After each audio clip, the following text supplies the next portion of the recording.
Hello everyone, তোমরা সবাইকে কি করছো? আশা করি সবাই ভালোই আছো তোমরা। আমিও ভালোই আছি।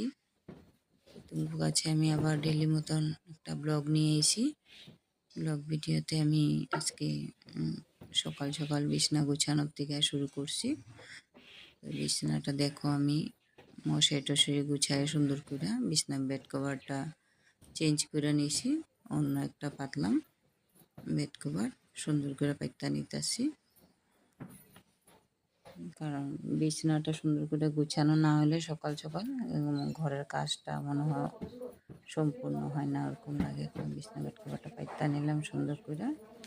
পাইতা আমি কাপড়গুলি সব এলোমেলো হয়ে আছে, তো আমি কাপড়গুলি একটু গুছাই নেব।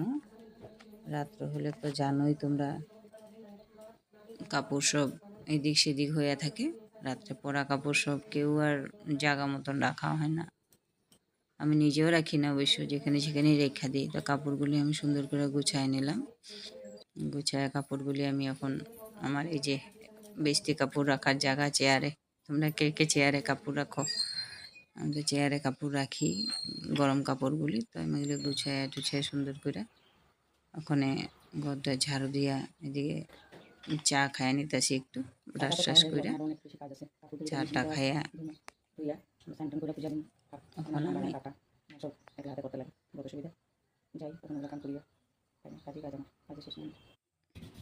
রুটি বানাবো।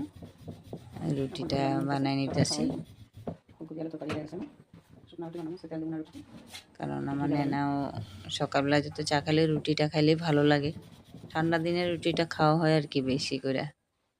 তাহলে এখন আমি যে রুটি বানাইতেছি, রাত্রে ফুলকপি আলু তরকারি আছে, তো চা দিয়া খামো। এখন আমি চা আর ফুলকপি আলু তরকারি দিয়া খামো।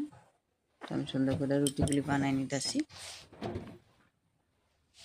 শুকনা করে বানাইতেছি রুটিগুলি, কারণ আমি রিফাইন দিইনি আজকে রুটিতে, ঘি দিয়ে একটু ইয়ে করে নেবো রুটিগুলি। তো একটু চা বানাই নিলাম। তো চা হলে ভালো লাগে রুটি খাওয়াটা। সকালে একবার তো খাওয়া হয়েছেই চা, তো আবার একটু আমার হয়ে গেল রুটি বানানো, খাইয়া নিলাম। খাইতে এই যে বাসন টাসন ধুইয়া নিয়ে এলাম আমি। চা খাওয়া বাসন যা যা আসলে ধুয়ে আমি সাজিটাকে সুন্দর করে উল্টাই দিলাম। এখন আমি একটু পান খাবো, কারণ চাটা খাওয়ার পরে একটু পান খাই, তো পান না খেলে একটু ভালো লাগে না। এটার লেগে একটু পান খাইয়া নিতেছি আমি। তারপরে এতটুকু আমার ভিডিওটা। তোমরা আমার ভিডিও দেখে যদি তোমাকে ভালো লাগে, লাইক কমেন্ট শেয়ার করে আর সাবস্ক্রাইব করে আমার পাশে থেকো তোমরা। Bye bye.